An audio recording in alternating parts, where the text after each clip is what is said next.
Di dalam smartphone yang lagi Anda pegang, di mobil listrik yang mungkin Anda impikan, dan di dalam turbin angin yang jadi harapan masa depan kita, ada sebuah rahasia. Rahasia itu adalah sekelompok elemen yang tanpa mereka dunia modern kita bisa-bisa lumpuh. Nah, dalam paparan kali ini kita akan menelusuri perjalanan dari tambang yang penuh debu sampai jadi magnet berteknologi tinggi untuk membongkar sains di balik unsur tanah jarang. Oke, kita mulai dengan sebuah teka-teki. Coba pikirkan, apa sih kesamaan antara turbin angin raksasa, mobil listrik yang super senyap, dan smartphone yang ada di saku Anda? Kelihatannya beda banget kan? Tapi mereka semua bergantung pada satu bahan rahasia yang sama. Dan jawabannya adalah unsur tanah jarang atau biasa disingkat REE. Ke-17 elemen inilah yang jadi bahan bakar tak terlihat di balik revolusi hijau dan era digital. Sederhananya begini, tanpa mereka, banyak sekali teknologi modern andalan kita nggak akan pernah ada. Hal ini menjadikan mereka salah satu sumber daya paling krusial di abad ke-21. Nah, karena permintaan yang luar biasa besar ini, mulailah perburuan global yang sengit. Di bagian pertama ini, kita akan lihat gimana negara-negara di seluruh dunia berlomba-lomba untuk mengamankan elemen-elemen super penting ini. Udah sejak lama ada satu negara yang memegang kendali hampir seluruh pasokan unsur tanah jarang, Tiongkok. Seperti yang bisa Anda lihat di grafik ini, dominasi ini kan jadi risiko geopolitik yang besar banget. Akibatnya, negara-negara lain sekarang kalang kabut mencari sumber baru, dan tempat-tempat seperti Afrika bagian selatan kini jadi sorotan utama dalam perlombaan ini. Tapi, sebelum bisa menambang apapun, kita harus jadi detektif geologi dulu. Inilah yang membawa kita ke bagian kedua, membaca batuan. Ini adalah langkah pertama yang sangat penting, di mana para ilmuwan harus memecahkan kode kimia yang terkunci di dalam biji mentah untuk tahu di mana harta karun itu tersembunyi. Slide ini menunjukkan dengan sempurna betapa besarnya tantangan yang dihadapi. Coba lihat batang kecil berwarna merah itu. Nah, itulah xenotime, mineral berharga yang mengandung unsur tanah jarang. Dalam sampel ini, jumlahnya cuma 1,5% dari seluruh batuan. Sisanya, hampir 99% itu cuma batuan sisa. Ini benar-benar menunjukkan betapa sulitnya proses ini. Jadi, untuk mengatasi tantangan ini, para ahli mineralogi fokus pada 3 pertanyaan kunci. Pertama, mineral apa sih yang sebenarnya menyimpan REE? Kedua, seberapa kuat mineral-mineral ini terkunci di batuan sekitarnya? Dan ketiga, batuan sisa apa saja yang harus kita buang? Menjawab pertanyaan-pertanyaan ini ibarat membuat cetak biru untuk seluruh operasi penambangan. Dulu, analisis ini adalah proses yang lambat dan berbahaya, melibatkan merebus batuan dalam asam korosif selama berjam-jam. Tapi, teknologi modern telah benar-benar mengubah permainan. Dengan teknik seperti pencernaan berbantuan gelombang mikro, para ilmuwan sekarang bisa mendapatkan hasil yang super akurat hanya dalam hitungan menit. Ini memungkinkan mereka untuk merancang strategi ekstraksi yang efisien dengan jauh lebih cepat. Oke, setelah kita punya cetak birunya, saatnya untuk mulai bekerja. Ini membawa kita ke bagian ketiga, memusatkan harta karun. Tujuannya di sini adalah untuk memisahkan si 1,5% yang berharga itu dari 98,5% batuan sisa. Intinya, mengubah segunung batu menjadi segenggam konsentrat yang kaya. Proses ini bukan soal kekuatan, tapi soal kecerdasan. Ini adalah pendekatan multilangkah yang cermat. Pertama, mereka pakai magnet untuk menarik keluar mineral magnetik. Lalu, mereka pakai proses cerdas yang disebut flotasi, di mana gelembung udara ditempelkan ke mineral REE dan mengangkatnya ke permukaan.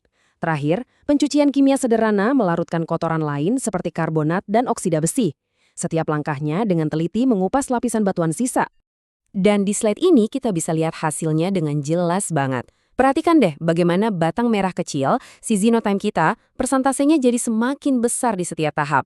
Dari fraksi magnetik di atas sampai residu akhir di bawah, kita bisa lihat mineral sisa seperti albite yang hijau dan angkerit yang ungu perlahan-lahan dihilangkan meninggalkan produk yang jauh lebih pekat. Jadi, seberapa efektif semua ini? Hasilnya luar biasa. Keempat langkah ini berhasil membuang 92% dari massa batuan asli. Ini adalah kemenangan besar dalam hal efisiensi. Dengan menyingkirkan semua sampah itu di awal, kita secara drastis mengurangi jumlah material yang harus melalui tahap kimia berikutnya yang jauh lebih mahal dan rumit. Nah, sekarang kita sudah punya konsentrat yang kaya, saatnya untuk fase kimia yang berisiko tinggi. Selamat datang di bagian keempat, membuka kunci elemen. Disinilah kita akhirnya memecah ikatan kimia mineral untuk melepaskan unsur tanah jarang murni yang terperangkap di dalamnya. Pada dasarnya ada dua pendekatan utama untuk ini. Pirometalurgi yang menggunakan panas super ekstrim lewat peleburan dan pemanggangan. Dan hidrometalurgi yang menggunakan cairan kuat seperti asam untuk melarutkan dan memisahkan elemen. Anggap saja ini pertarungan antara api dan air. Dua filosofi kimia yang berbeda untuk mencapai tujuan yang sama. Contoh cemerlang dari pirometalurgi adalah proses Pi-Earth yang inovatif ini. Kebanyakan biji RII itu penuh dengan besi, yang biasanya jadi masalah. Tapi proses ini justru mengubah masalah itu jadi solusi. Dengan melebur bijinya, proses ini secara cerdas memisahkan besi menjadi produk sampingan yang bisa dijual sambil memusatkan RII yang berharga ke dalam terak yang mirip kaca. Ini membuat ekstraksi tahap akhirnya jadi jauh-jauh lebih gampang.